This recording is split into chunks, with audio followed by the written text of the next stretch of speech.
Hello and welcome back. This month the competition heated up in my house.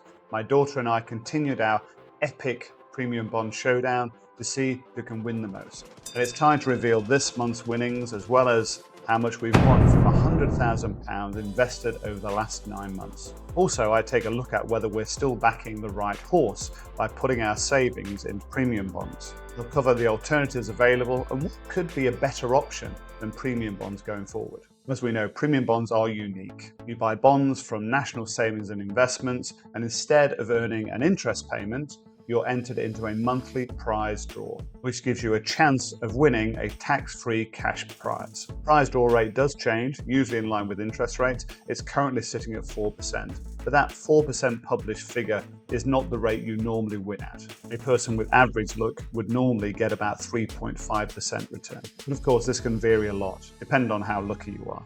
So it can feel a bit like a lottery every month with the excitement and anticipation before the draw takes place, but also the disappointment when the winnings are below what you wanted. As a reminder, my daughter and I each have £50,000 invested since May 2024, and last month she took the lead with some great winnings in December. With the prize draw rate dropping in January and interest rates remaining pretty stubborn, I wanted to check what better options there may be in the markets. There's a whole world of saving options out there beyond premium bonds, things like money market funds, high interest accounts, gilts, cash ISAs, and this video will cover some of those other options and compare them to premium bonds. Before we do that, why don't we take a look then at how my daughter and I did in this month's premium bond draw, and ultimately who gets bragging rights.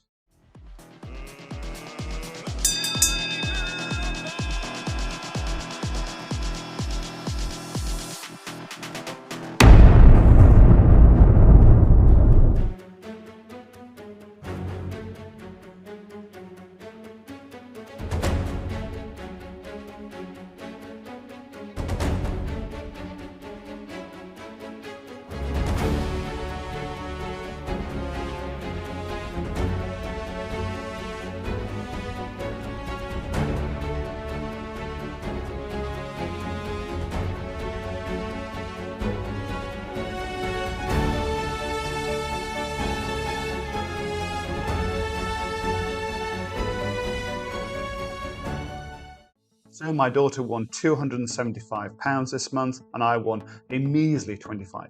This is what I get. This means that my daughter has a total winnings since May of £1,800, and for me, it is £1,250. If you combine the two, the total winnings since May's draw is £3,050, which gives us a prize rate of about 4.06%, which is actually above what someone with average luck would get at around 3.55%. So I can't really grumble. But of course, it's not the big win that we all hope for. So if premium bonds aren't quite delivering those big wins yet, what else is out there? Let's quickly run through some of the main alternatives and then we'll cover their potential returns and the all-important tax implications. And ultimately, what I'm going to do on the back of that assessment. So what are the options? Firstly, money market funds. These invest in short-term debts and they can offer a higher return than some savings accounts. Then there's high interest savings accounts. They basically do what they say on the tin. They offer higher interest rates, often with easy access to your cash. Then you've got fixed interest savings accounts. It locks your money away for a set period, but you get a guaranteed return. Then you've got cash ISAs, which are a really tax efficient way to save with various options available. And finally, I'm covering gilts. These are UK government bonds considered very low risk. They're often seen as quite complex, but I hope to demystify them through this video. Let's quickly cover the advantages and disadvantages of each of those. It's not always just the return rate that means that we invest in those particular investment types. So money market funds, in terms of advantages, they potentially give a greater return than standard savings accounts, and they're more stable than longer term bonds. In terms of disadvantages, well, the returns are not guaranteed and the yields can fluctuate. Moving on to high interest savings accounts, from an advantage perspective, usually the rates are competitive and it's easy to access the money. From a disadvantage perspective, the rates can change and some accounts might have withdrawal restrictions. In respect of fixed interest savings accounts, the advantages are it's a guaranteed interest rate. For a fixed term, you get a lot of certainty around that. Disadvantages wise, your money's locked away and you lose the flexibility you often have with other investment vehicles. In terms of cash ISAs, the advantages, of course, are you earn interest tax-free. The disadvantages are that they might not be as beneficial for basic rate taxpayers if they have lower savings and they're within their personal savings allowance. Let's move on to gilts. From an advantages perspective, they're considered low risk, backed by the UK government, but crucially, capital gains are tax-free. In terms of disadvantages, interest is taxable and their value can fluctuate with market conditions. Now, gilts can be seen as complex, as I mentioned, and of course the rate depends on the specific gilt that you purchase, but there are some good tools online that can help you work out your returns. Let me show you a quick example, which I hope will demystify how you can work out the yield you get from gilts. Here we are on Hargreaves Lansdowne site, and we can see a list of all the gilts on offer. So to establish the return you'd get if you invested in the gilts, we simply take the information shown and put it into an online calculator, like this one at Money Savings Expert. This calculator gives you the impact on the returns based on your tax band, and I'll include a link to both these sites in the description in the video below. And I'll include the example gilt I'm showing in the comparison table, which we're going to go over in a moment. So now let's look at the important information, the returns you might expect from each of the different options and how tax might impact on the picture. I've put together a handy table to compare them. Remember, premium bonds currently have a published prize rate of 4%, but with average look, you'll get around 3.55%. So we'll assume that as our benchmark. Also, note that all of these returns do not take into account your personal savings amounts. So on the left, you can see the different savings vehicles, premium bonds, money market funds, high interest savings accounts, fixed interest savings accounts, cash ISAs and gilts. And across the top, we've included the impact of tax against each of those saving vehicles, or the impact whether it's sitting within an ISA. So let's take a few as an example. Premium bonds can't sit within an ISA, and we've got a flat rate of 3.55, which is the average payment for someone with average look, across basic rate tax, high rate tax and additional rate tax. That doesn't change because the winnings are tax-free. For money market funds, the story is different. You can see that the best rate currently in the market is 5.02%. And if that was to go into an ISA, then that's the payment you would receive. But of course, if you are a basic rate taxpayer, not taking into account your personal savings allowance, then you would receive 4.02%. For a high rate taxpayer, it will be 3.02, and for additional rate taxpayer, 2.77. So if we compared premium bonds to money market funds not sitting in an ISA, then we can see at a higher rate or an additional rate, the payment you get with average look from premium bonds would be greater. You can see in the table also I've included high interest savings accounts and fixed interest savings accounts.